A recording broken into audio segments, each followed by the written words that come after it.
যে আপাতত যে ধারা আপনি দেখছেন এটা অন্তত আগামী নির্বাচন পর্যন্ত বহাল থাকবে, এটা আমার মূল্যায়ন বলতেছে। মানে আপনি আমার বিনীত অত্যন্ত হাম্বল ইংরেজিতে একটা নিবেদন হলো, আমি রাজনীতি করি 9 বছর, সেনাবাহিনী ছিলাম 28 বছর, এবং অবসর জীবনের 10 বছর আপনাদের সঙ্গে ঘোরাঘুরি করছি রাজনীতি করার আগে। 2006 সালে ফারুক সোবহান সাহেবের এন্টারপ্রাইজ ইনস্টিটিউটের সৌজন্যে আমরা 12-13 জনের একটি দল 1.5 বছর কষ্ট করে এক্সট্রিমিজম এবং টেরোরিজমের উপর একটা পেপার রেডি করেছিলাম, এবং এটা বাংলাদেশ সরকার এবং ভারত সরকারের কাছে দেওয়া হয়েছিল, এবং আমিও সেই রচনাকারীদের একজন। যে ওয়ার ইট মে গো, আমরা কোন দিকে যেতে পারি, এগুলো সব মিলে যাচ্ছে, এদিকে যাবে। পার্বত্য চট্টগ্রামের প্রশিক্ষণ আছে, আফগানিস্তানের প্রশিক্ষণ আছে, সিরিয়া জর্ডানের প্রশিক্ষণ আছে, বার্মার প্রশিক্ষণ আছে।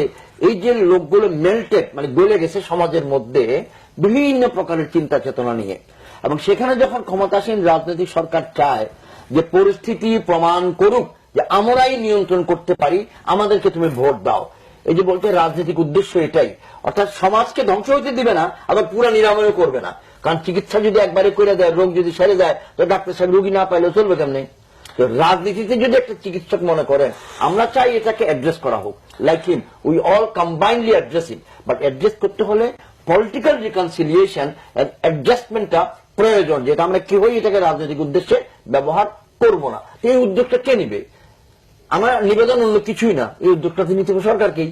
আমরা সবাই সরকারের সঙ্গে এই ইস্যুতে শতভাগ সহযোগিতা করতে প্রস্তুত, কারণ এটা দেশ এবং জনগণের স্বার্থের সঙ্গে সম্পৃক্ত। সরকারকেও ওয়াদা করতে হবে, প্রকাশ্যে মানুষের আস্থা আসতে হবে, সরকার আন্তরিক, মানুষের আস্থাটা নাই। এই যে